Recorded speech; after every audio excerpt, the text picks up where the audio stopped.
It's Wednesday, December 17th, 2025, and you're listening to Matters of Policy and Politics, a podcast devoted to the discussion of policy research from the Hoover Institution, as well as issues of local, national, and geopolitical concern. I'm Bill Whalen. I'm the Hoover Institution's Virginia Hobbs Carpenter Distinguished Policy Fellow in Journalism. And while I'm the only fellow who can lay claim to that very wordy job title, I'm not the only fellow who's in the podcast game these days. And I think you should probably do yourself a favor and go to our website, which is hoover.org. Actually, go to hoover.org/podcast and see what we have. We have a whole menu of excellent stuff for you. I will shamelessly plug, we also have the audio version of the Goodfellas broadcast that I have the pleasure of doing. We have a fresh one out this week with Andrew Ross Sorkin that you might want to listen to. This is our last podcast for 2025, but fear not, we'll be back in the second week of January with fresh content.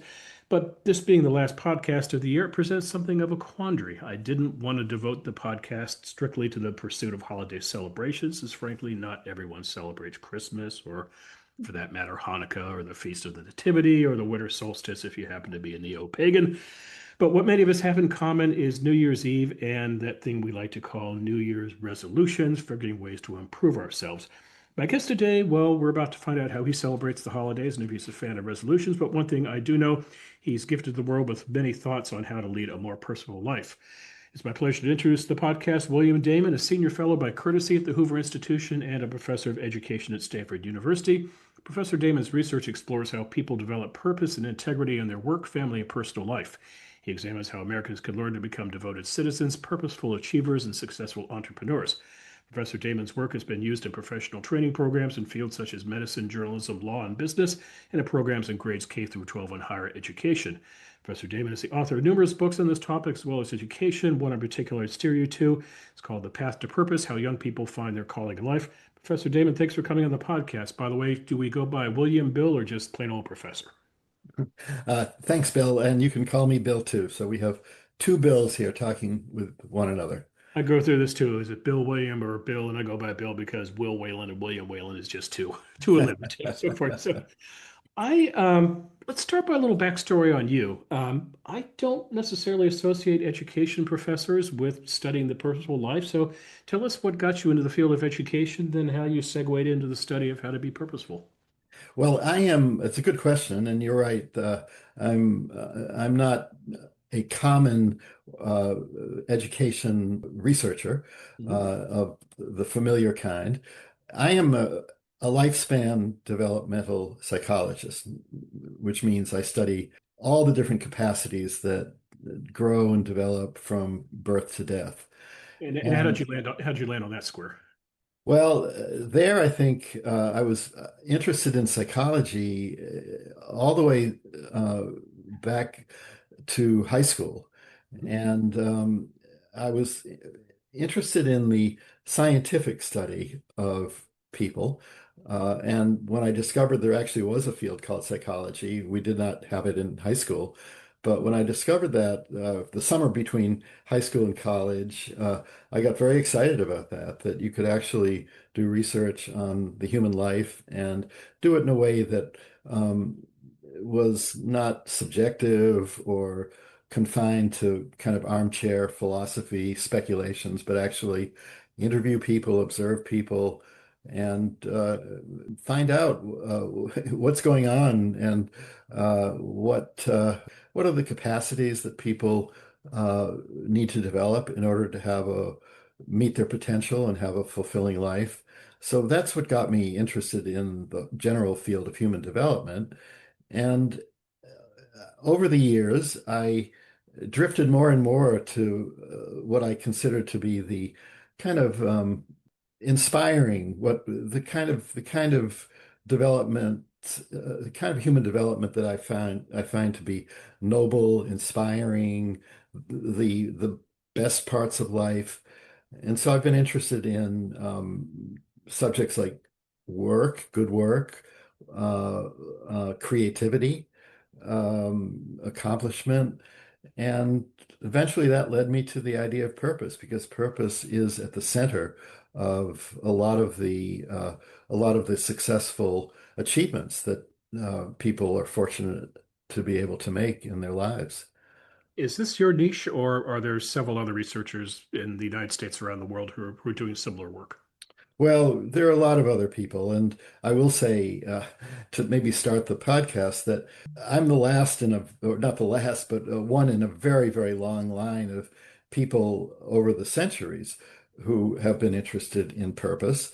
And of course, most of them have not been psychologists because the field of psychology is only 150 years old or something like that. And way back to Aristotle wrote about purpose.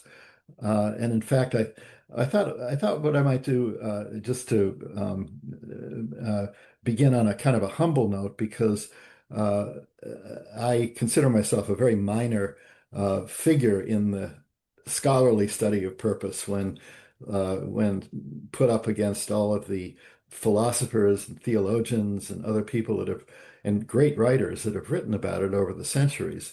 And I thought what I would start is just reading maybe 30 seconds worth of quotes. I began my interest in purpose by compiling a bunch of readings that people had done over the centuries. And here are just a couple of quotes that I came across that uh, maybe will explain why I got inspired by the idea of actually taking a scientific look at purpose and how it develops. So I'm just going to read, if you give Go me right ahead. 30 seconds to read about half a dozen quotes here. Here's one from Thomas à Kempis. A life without purpose is a languid, drifting thing. T.T. Munger wrote, a purpose is the eternal condition for success. Disraeli said, the secret to success is a constancy of purpose. William Cowper wrote, the only true happiness comes from squandering ourselves for a purpose. Kenneth Hildebrand said, strong lives are motivated by dynamic purposes. Philip Chesterfield said, firmness of purpose is one of the most necessary sinews of character and one of the best instruments of success. Robert Burns said, the purpose of life is a life of purpose. And Thomas Carlyle said, the man without purpose is like a ship without a rudder, like a ship without a rudder.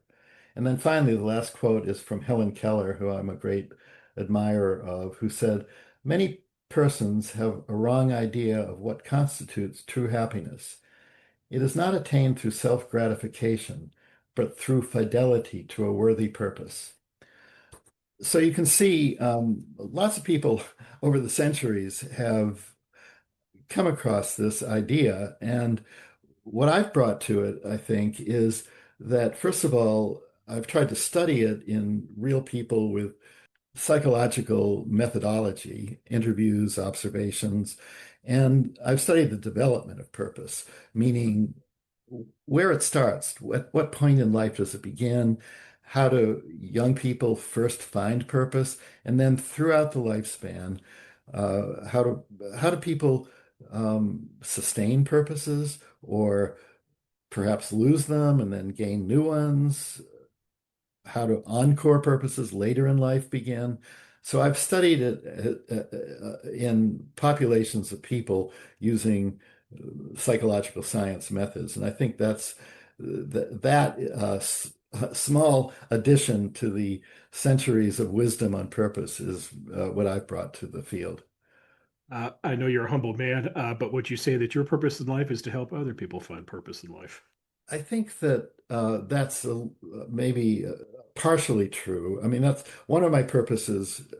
First of all, one thing that we'll talk about is that there are lots of purposes in life, and only some of them are vocational. So I have a family purpose. One of my purposes is has been raising children. I have grandchildren now. That's a very important purpose for me. Faith is a purpose. And I do have vocational purposes, and they have to do with my students, my teaching, and lots of other things.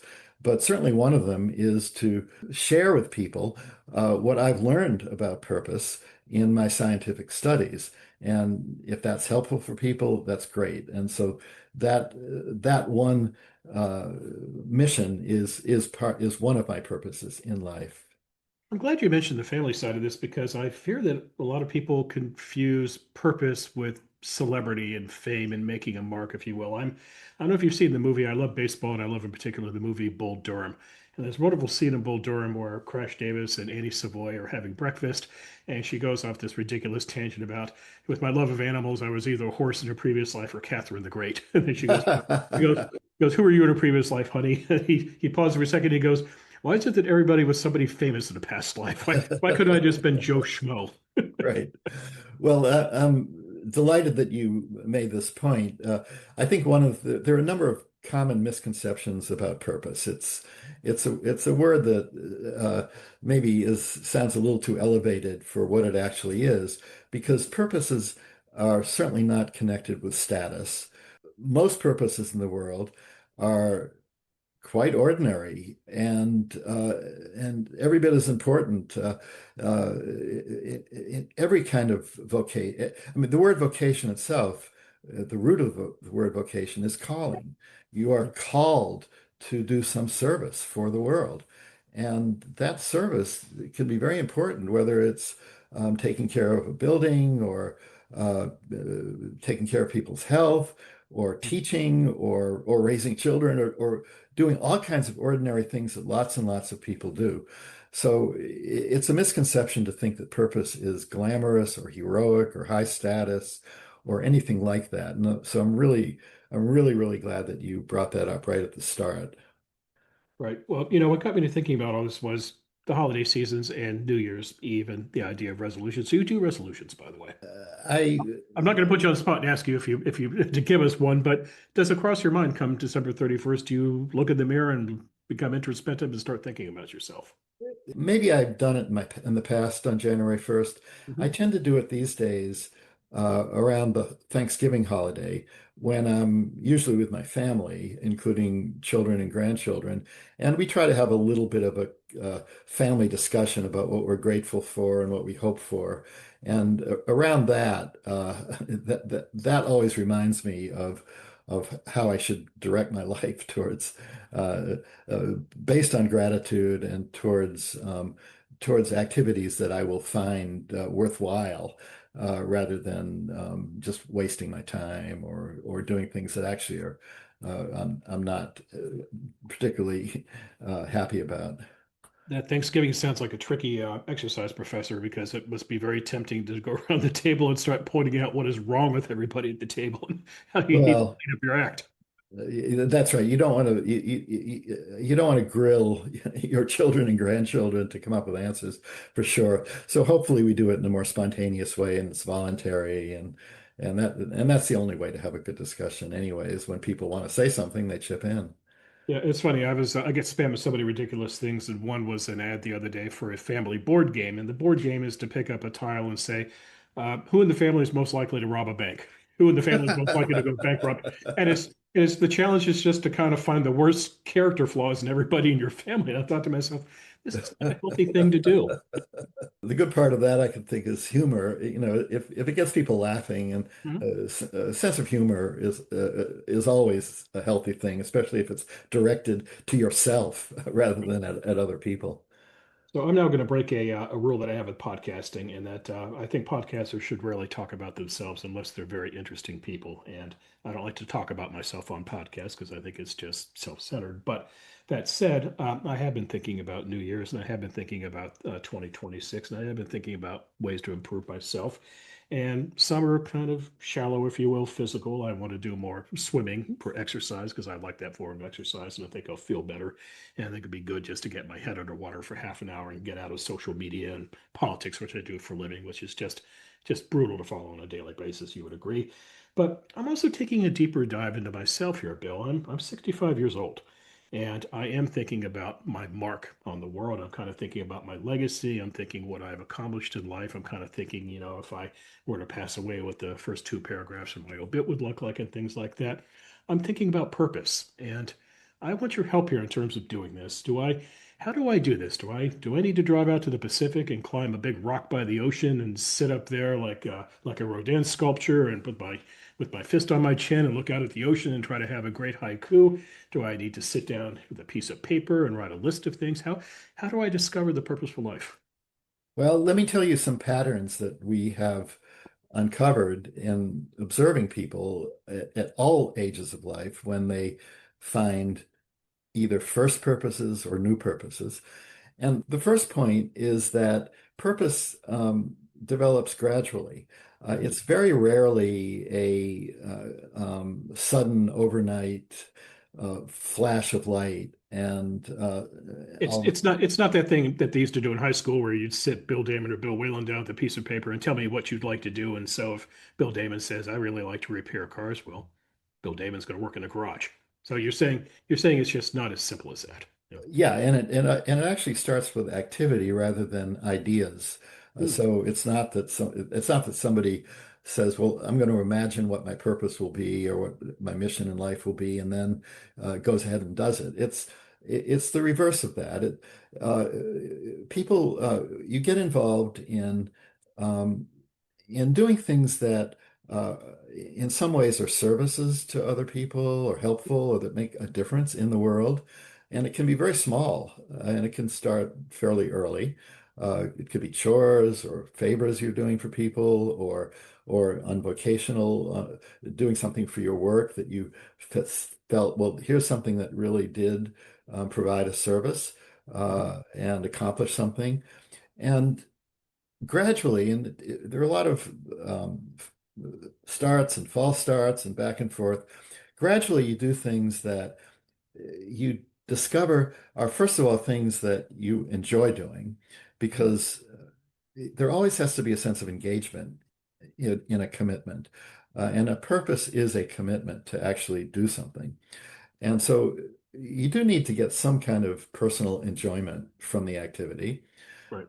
And secondly, you discover that it matters to people in some way, that in some way you've contributed something. To develop a real purposeful commitment that endures, because purpose does endure over at least a period of time, both of those conditions have to be in place. That that has to be something that you are engaged in and something that in some ways the world needs. And it doesn't have to be with a capital N. It could just be adding some comfort to people or beauty to the world or something like that. And over time, out of all the activities that you do that you experience these kinds of feelings about, people begin to focus on particular ones that they really want to commit to. And I'll give you, this is maybe a good time to give you what we use as our scientific definition of purpose. And the reason I'm saying it isn't that I expect you to go out and do scientific research, but just to make the point of what purpose really is. It's kind of a word that a lot of people use in kind of random ways in the vernacular, like, oh, I want to have a life of meaning and purpose and this kind of thing, without really thinking about, is purpose the same as meaning, or is it different? Is there something particular about it? And purpose is a very particular psychological capacity. And here's the definition that we use, and I'll just take you through the points of it, and then you'll get some sense of what it means to actually make this commitment. So purpose, first of all, is an active commitment. That's criteria number one. It's not just walking the walk. I'm sorry, it's not just talking the talk, it's walking the walk as well. It's not just thinking and talking about something or dreaming. It's actually doing something, and it's a commitment. It's something you do over time. So you can do a lot of individual, even great activities. You could jump in a river to save a drowning child, which would be a wonderful, heroic thing to do. But that's not your purpose in life, unless you sit by that river all the time to watch out for children. That's one thing that you did. A purpose in life is something that goes on for a while, and you keep doing it. And by the way, you could be a lifesaver or something like that, and that would be, or your purpose could be helping people or something broader like that. But just a single activity is not an active commitment. So that's why it takes a while to really figure out what it is that I can commit to. Uh, Right. and it's a commitment that has, just to finish up quickly, it has two necessary conditions. One is that you find it meaningful. Yes. So it's not just that somebody orders you to do it, like the teacher gives kids homework and they'll get in trouble for not doing it. purposeful work, if the kids are going to find the homework purposeful, they have to believe in it. They have to themselves own it and see Right. why that's helpful. And finally, the second thing is that, and this is, you'll see this reflecting in all the quotes that I read at the beginning. Purpose is an effort to accomplish something that contributes to the world beyond the self, that it's not all about you. Because there are a lot of meaningful things you can do. You can go to a movie or sing a song, and that all that's lovely. But and I don't, I'm not at all diminishing those meaningful activities. They're self-enlightening. They help you grow. But the purpose is goes beyond that. It's an attempt to actually contribute something to the world beyond the self. Okay, I think I get this, and let me explain how I think I get this. So, what I told you a few minutes ago, in terms of what I look at in 2026, I want to swim more. On the one hand, that would be purposeful in that, hear me out, it would be purposeful in that I am committed to something, there's a goal, and I'll feel better about myself. But I don't think it passes the Bill Damon standard because if I swim a mile a day, 5 days a week, good for me, but that doesn't mean squat for society. Who cares? So that's not necessarily purposeful. But another goal I have for 2026, which is to try to do this podcast on a weekly basis, every Friday. That would be purposeful, not to be vain about it, but because people listen to the podcast. God forbid they might actually learn something from listening to the podcast. So that would be purposeful. No? Yeah, I think that you made the right distinction. And by the way, keeping yourself in good shape and all of that, that's a long-term goal, and it's a great goal. Self-improvement goals are extremely worthy. But And it's a stretch to say that it's for the greater good unless you really want to do an agonized definition where, okay, I'll swim every day and I'll lose 20 pounds and I'll go buy clothes. I'm helping business. That's a serious stretch. or maybe, you want to keep yourself healthy so that Yeah. your family doesn't have to take care of you. So you're Yeah. thinking a little bit beyond the self. But I'll tell you something interesting, Bill. As I said, there's nothing wrong with self-oriented goals. And in fact, self-oriented goals, we find that people, as they go through life, people that are high on purpose are also high on positive self-improvement goals. So Right. it's not a trade-off. It's not that if you're purposeful, you're a martyr and you sacrifice yourself for the world. It's rather that you're committed to something that is important to the world, and that gives you vitality and health and energy that helps you pursue self-oriented goals with more zest. Mhm. So it's a win-win. It's not a trade-off. That's another maybe myth about purposeful commitments. They're not trade-offs. They're good for the world and good for the self. Before we go further, I want to clarify here. When you're talking about purposeful lives, you're talking about a positive commitment, correct? Because I could say Adolf Hitler led a purposeful life, Joseph Stalin led a purposeful life, and their purpose in life was to lead to an incredible amount of human misery. Right. Unfortunately, that's a real problem. Right. If you read Stephen Kotkin's great book about Stalin, I mean, there's an example of somebody that certainly believed in certain purposes. He Stalin believed in, as far as we can tell, really believed zealously in Marxism and so on. But he did it in a very inhumane and unethical way, and therefore caused great damage and harm in the world. Right. And so, purpose, and so I want to say this also here, that purpose is not a sole answer to life. It's not the whole answer. It's not a silver bullet. You need other things too to have a good life. And one of those other things is ethics, where, for example, you feel the need to pursue purposes in an ethical way with ethical means as well as ends. And so purpose is not alone among all of the capacities that people need to learn. It's one part of life. It's one very positive capacity in life, but it's necessary to have lots of other elements of character as well. And purpose does not give you all of those elements. You need to Right. develop all of them. Right. And I wanted you to bring this up because we live in an age where a lot of people engage in attention-seeking behavior. That is the culture that is called Instagram, where everybody just has to post their lives on just an agonizing moment by moment basis, and who cares?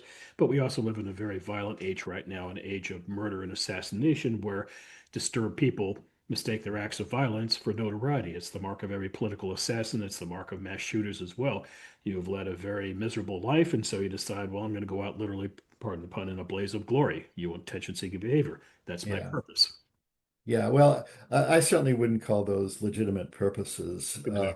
And I think that when we look at generally people who are purposeful, generally, with rare exceptions, it's pro-social. It's people, as I said, that care deeply about their families, and most parents do, and are absolutely committed to the welfare of their children.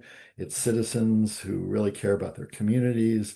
It's workers, good workers who see their work not only, again, it's not a trade-off. They see their work as a way of earning a living and gaining the kinds of life conditions for themselves that they desire, but they also see their work as a service in some way. And one of the inspiring talks I heard lately about the idea of service was uh, on Veterans Day, and Admiral Ellis gave a wonderful talk about the idea that the military has long been called the services.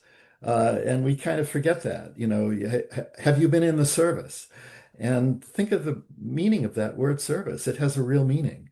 And military life, military commitments with that sense of service is certainly a very noble purpose. You're referring to Admiral James Ellis, who's a Hoover Fellow and a four-star retired Navy Admiral, and I did a podcast with him on Veterans Day. Oh, that's great. That's great. Yes, that's who I'm referring to. And I heard his talk. There was a reception for the veteran fellows at Hoover, and Admiral Ellis gave that talk about the meaning of the word service, which I found very inspiring.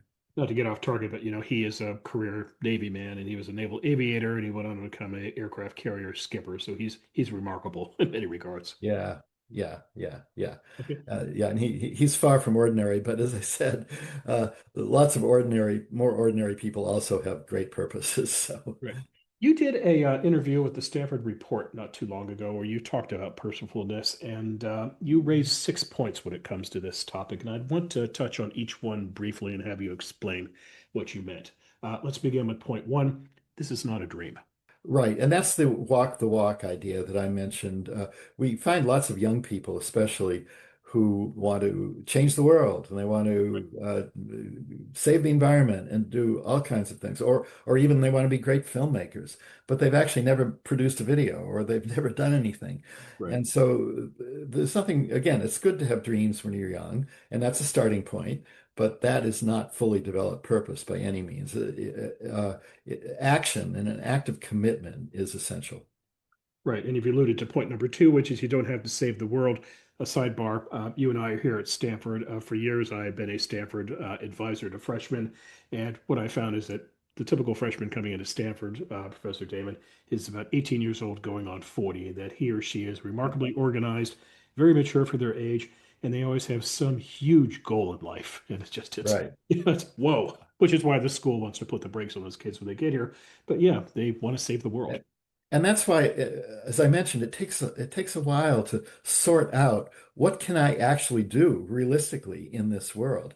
That's why the development of purpose is so gradual, and it takes years and years. And so, yes, that first initial burst of excitement, I'm going to change the world. When you confront the real world and all the actual problems and difficulties, it's a humbling experience, and it takes a while to sort out what value can I actually contribute to the world. All right, point number three. This is good news for me at my advanced age. You probably don't need a different job.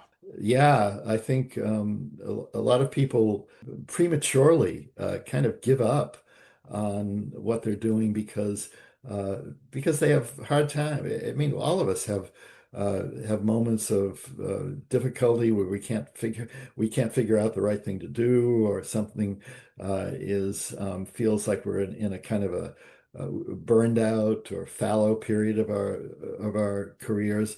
And I often, when people ask me what I think about that, I say, well, in my experience, if you just wait it out a bit, and maybe learn from the difficulties that you're having and return with a new spirit and what you've learned, uh, you don't need to make huge changes. That doesn't mean you should never make a change, but I always say think twice because the work that you're doing may be very valuable and very suited to you, and give it a chance.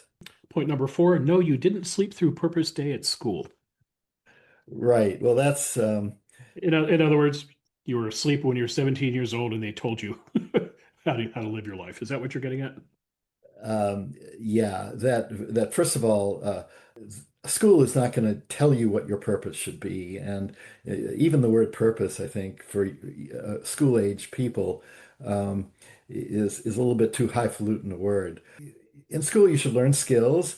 You should figure out what are the things that you find meaningful, that you want to pursue. But a lot of that is just a starting point. And if there were such a thing as purpose day in school, it probably wouldn't produce many results for Mhm. sure. Point number five, only you can find your purpose. Purpose is an individual. It's highly individual. Mhm. It's a snowflake. No two people's purpose are exactly the same. Everybody goes about their Right. work in their own particular way. They have their own kinds of abilities and interests. And you eventually, when you learn a lot about yourself by trying out a lot of things and a lot about the world, you will develop your own unique capacity to contribute to the world. But it's always going to be unique. There's never going to be anybody like you that is going to contribute in exactly the way that you do to this world. But how do you deal with people in your life who you trust for their opinion? Your parents, your friends, your relatives, your priest, rabbi, gurus, whatever you want to call your spiritual advisor. Shouldn't they be part of this? Yes, mentors are really important. Mhm. Um, Most people do learn from observing, number one, observing other people, especially other purposeful people, and taking advice from them. But nobody can write the script of life for you. You are the only one that can write your own script of life. So the mentoring relationship and the parents and the people that you work for, or uh, teachers, religious leaders, all of those people are very valuable sources of guidance. But in the end, you're the only one that can make the call as to what to make of all that guidance. And your final point, you might not find it by age 25 or 45, dot to dot. And I would add maybe 65. Yeah, I mean, a lot of people we find in the early years of life, meaning, up to age 25 or 30, uh, only a minority of the population really feels fully purposeful. A lot of people have components of purpose and are moving, but it can take decades for people to really settle on commitments that they really find fulfilling and that suit their own interests and talents. And that's the key. Think of all the things in the world that you could do, and what are the things that actually combine something I'm interested in doing, something I'm talented enough that I can do it well, and something that the world needs. And it takes really some people a long time to sort that out. And I always say, don't worry about it. If you're moving in that direction, that's you don't have to always be assessing yourself as to whether I'm there yet. Uh, if you're searching and moving in that direction and trying things out, that's that's as good as it gets for many of us. Let's do a case study on this. And that case study is the gentleman who has a connection to the Hoover Institution, Stanford's education school, and the university in general. That's Andrew Luck. Andrew Luck was a Stanford undergraduate. He was I think he had a degree, he left here with a degree in architectural design, I believe. In 2011, he is the number one draft pick in the NFL. So you could say Andrew Luck's purpose in life is to throw footballs. Makes sense. He literally was born to do this. His father was a quarterback. Fine. Well, that's the plan until he hits age 29 and he retires. And there's a remarkable story in ESPN for those listening who might be interested in this. Luck, comes back at age 28. He has a fantastic comeback, and you think, oh, he's going to play football for 10 more years and go in the Hall of Fame. Then the next year, right on the verge of the regular season, he shocks the world by announcing his retirement. And then the story comes out in ESPN where he talks about two things. He says, number one, I've been through an incredible amount of physical pain playing professional football, and I'm just tired of hurting. I just need to heal. I just can't take this. And then, secondly, what was fascinating, he said, I'm also not happy with the person I've become. His wife said that you're not the man I married, literally, because NFL quarterbacks have to be just sort of dominating alpha males. You have to dominate in the huddle and just be swagger and larger than life. And if you know Andrew Luck, he's kind of a happy-go-lucky nerd, if you will. He's just not a swaggering alpha male. That's more John Elway than Andrew Luck, if you want to put it in Stanford context. So here's Luck. He's on this football path, and the age in 29, he stops his path. Then what does he do? He comes back to Stanford, Bill, and he gets a degree, a master's degree in education. It's your ed school. I don't know if you taught him or not, but he was at the ed school. He gets his master's degree, so you could think, okay, he's found his purpose. He wants to be an educator. Well, wait a second. Andrew then calls another audible. Stanford makes him the general manager of the football program, which he agrees to for 5 years. He's in, I think, just finished his second year doing it, which means that by the time he finishes his 5 year stint, he'll be pushing 40 and looking to do the next thing.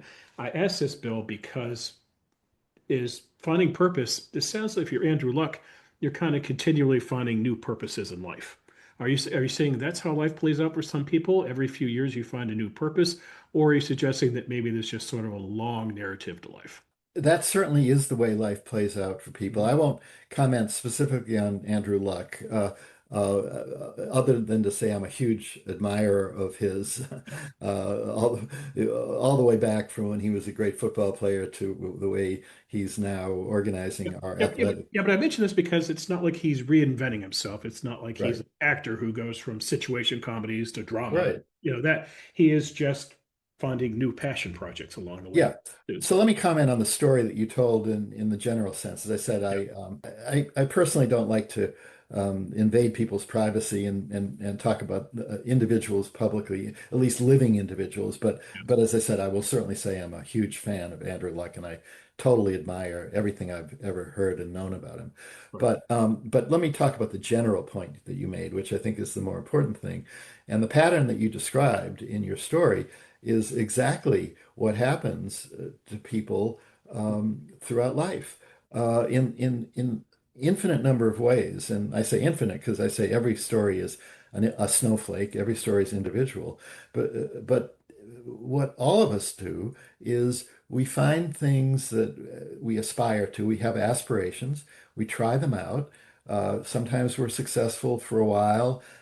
Sometimes, in some cases, successful forever. You could be an oncologist that very quickly in medical school discovers you want to do that and successfully treats people for your entire career and so on. So that happens too.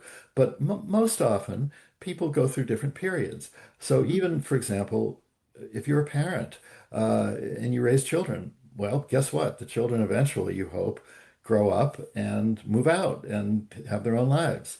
And so the purpose that you've had all those years no longer is a day-to-day, at least hopefully, you're not micromanaging their lives when they're off raising their own families or having their own jobs. You're in touch and you're supportive, but they're no longer a primary purpose day to day. And so you feel empty for a while, maybe. I certainly went through that when finally my third child moved off to college. I had a period of emptiness around the family, and you kind of look around. How am I going to now deploy my energies, spend my time? What am I going to dedicate myself to? There's an emptiness. And so you try something else out, and maybe it'll work, maybe it won't. This periodic reinvention of yourself Right. along with your commitments is totally normal in life. And it goes on. We've studied people all the way into their 90s, and we've seen these transitions happen where people maybe after having incredibly intense careers and family lives, what they do later in life is maybe they'll dedicate themselves to animals, animal rescue, or all kinds of things that are sort of new, but also, as you pointed out in your story, very often the skills that they've developed earlier are now useful in a different way, and so they're recommitting those skills or quote repurposing the skills they've developed to new purposes. Right. Um, I'm curious as to if people are now finding this at a younger age, which maybe is a function of today's society in this regard. I look at my beloved sister, who is retired now. My sister had her first of her two daughters when she was 20. Let me do the math here. I think she was 24 years old and she had her first child. And then she had another girl 3 years after that. So from the age of 27, her purpose in life was severalfold. It was number one, to be a good mother and a good wife and to be a provider. And that worked as long as she had a job, is still married. Her marriage has been going for almost 50 years. Congratulations, Beth. And as long as her daughters were, in the nest or in college and needed her. But then as she got older, the girls got out of college and they found their way in life and they found their own husbands and started their own families. And it all leads to her retiring at the age of, I believe, 62, Bill. And now she has to find a new purpose in her life. And her new purpose, it seems to me, is doing things that she didn't do for 40 years. So she plays a lot of tennis and she Mhm. travels and socializes a lot. It's the life that she didn't have before. So I would say that's her purpose. But pardon my filibuster here, but she discovered this in her 60s. That's when she really started looking at her purpose in life. I'm curious in today's society where we are more medicated, we do much more therapy. We're much more interested in the Dr. Phils of the world and the people who come on TV and sell books and self-help and things like that. Are people agonizing over this at younger points in their life than they used to? Well, in my observation, the word about purpose is sort of out there. Mhm. In fact, if anything, it's become a little bit of a buzzword over the last 20 years or so. I mean, I read at the beginning those quotes from the philosophers over the centuries, but and they've always been out there. But most of my life, I haven't heard the word purpose as often as I've heard it in the last maybe 20 or so years.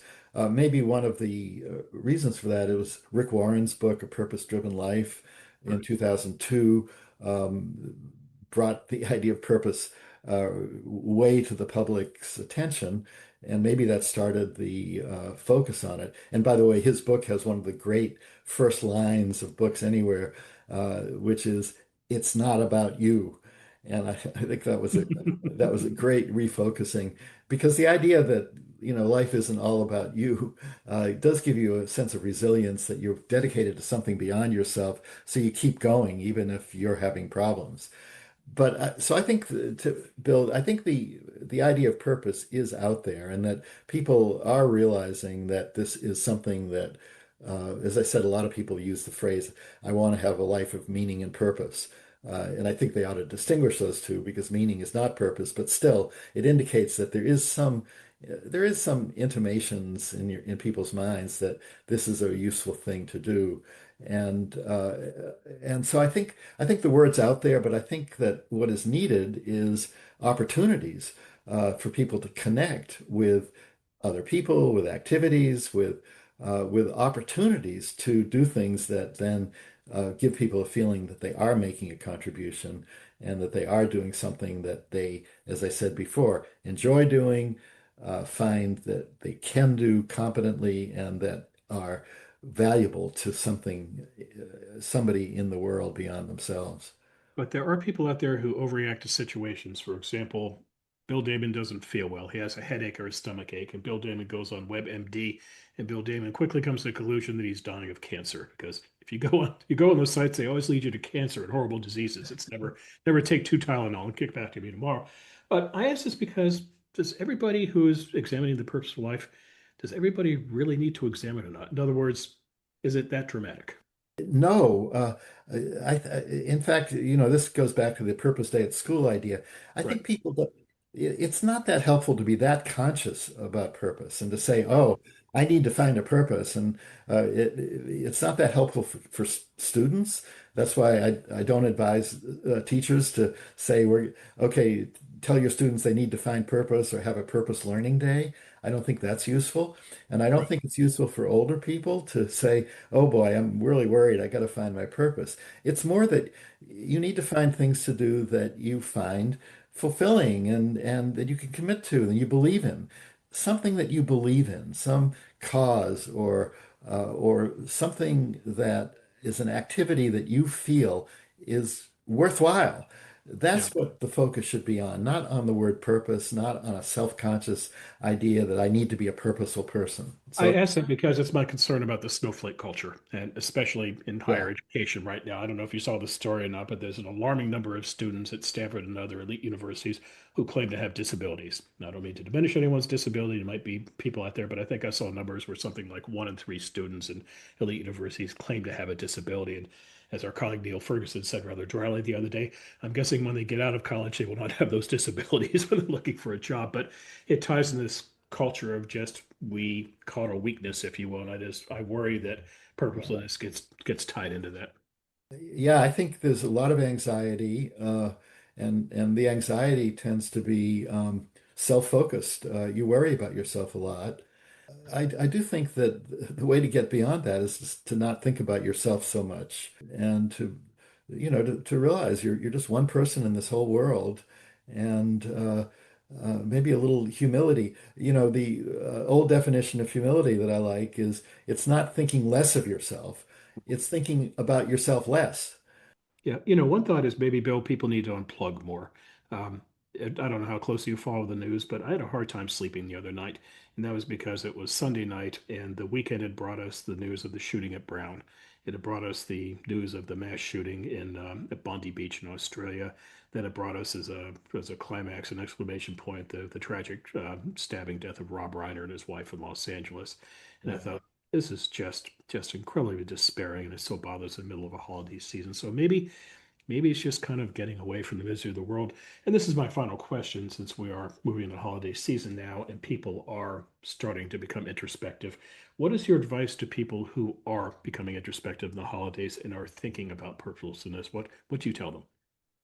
I'm not necessarily the best advice giver in terms of helping people block out all of the things that are disturbing in the world. But I can only say for myself, and what I do is try to think of the great examples.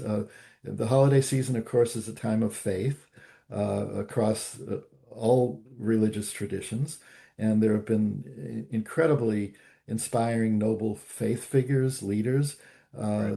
in all of the religious traditions. And some of them, I mean, all of them, they're beautiful stories, and including all of the art and music around those stories that can lift your spirits. And the more you can focus on that, on the people that you do find inspiring, on the whole idea of serving some higher power or believing in something beyond yourself and becoming absorbed in all of the celebrations of that include, as I said, music and art.